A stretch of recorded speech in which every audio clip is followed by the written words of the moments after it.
12. sınıf öğrencilerinin kendi örgün öğretimlerini bırakıp açık öğretim lisesinde devam etmeleri son zamanlarda bir moda haline aldı. Yaklaşık 1,5 milyon öğrencinin açık öğretim lisesinde devam ettiğini biliyoruz. 12. sınıfa giden bir öğrenci eğer örgün öğretim bırakıp açık öğretim lisesine geçtiği zaman orada kendisine müthiş bir zaman kalıyor. Eğer bu zaman dilimini etkili ve verimli kullanabilirse kendisi için bir avantajdır. Fakat bu kadar insanın bu işi bırakıp açık öğretim lisesine kaydolması, kendi okulunu bırakması açıkçası bende soru işaretleri oluşturuyor. Bunların hepsi mi verimli bir zamanı kullanmak ya da zamanı etkili kullanmak için geçiyor? Tabii ki hayır. Burada rahatlıkla alakalı bir durum var. Tamamen rahatlık üzerine kurulu bir şey. Orada daha rahat edeceğim, daha rahat olacağım. Okula gidip okuldaki zaman dilimimi okulda harcayacağıma açık öğretim lisesinde bütün zamanı kendime ayırıp daha çok zaman diliminde kendime ait işleri hallederim mantığıyla gittiler. Şimdi bir de 11. sınıflar eklendi buna. 11. sınıflar da bu işin peşinde. Biz de mi açık öğretim lisesine geçsek, oradan devam etsek diye. Burada biraz da okullarda da problem olduğunu düşünüyorum. Çünkü 12. sınıf müfredatı güncellenmeli. 12. sınıf müfredatından üniversite sınavında soru gelmeli.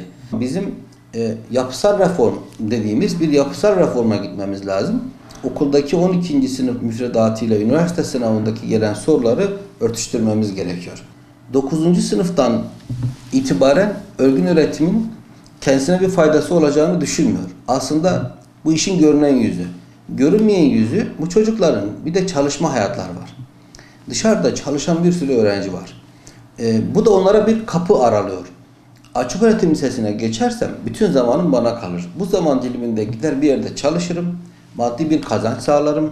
Bu kazancımla da hem kendime hem de aileme katkı sağlamış olurum deyip bunun gibi yapan bir sürü insan var. Bu şekilde okuyan bir sürü insan var.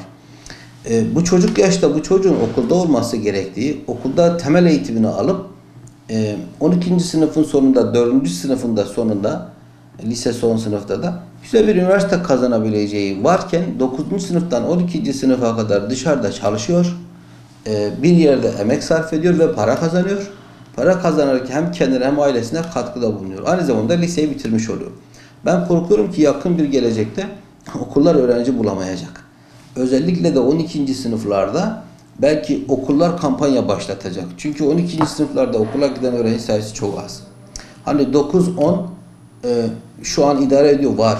Ama 11'lerde bu işe başladı 11. sınıflar.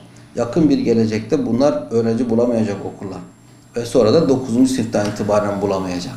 Her mahallede bir üniversite açıldı. Nasıl ki eğitim kalitesi düştü. Burada da okullarda öğrencilerin mahallelerindeki okullarına gitmeyerek açık öğretim lisesine giderek eğitimin kalitesinin de düşeceğini öngörüyorum.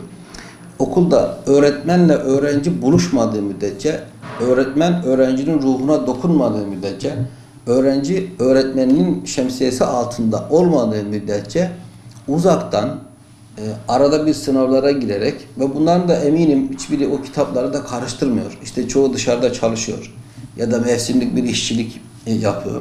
Bu şekilde bunların eğitime hiçbir katkısı olacağını düşünmüyorum. Ve bunların hepsinin de zihninde şu var.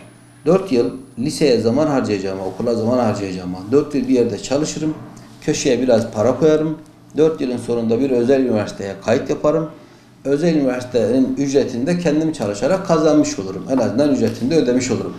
Zaten şu an bir devlet üniversitesi kazanmak için uğraşan öğrenci sayısı çok az. Herkesin mahallesinde üniversite var. Öyle bir yere geleceğiz ki insanlar ben bu mahallede oturmuyorum, burada üniversite yok diyecek duruma gelecek. Her yerde üniversite var ve özel üniversiteler çoğaldı.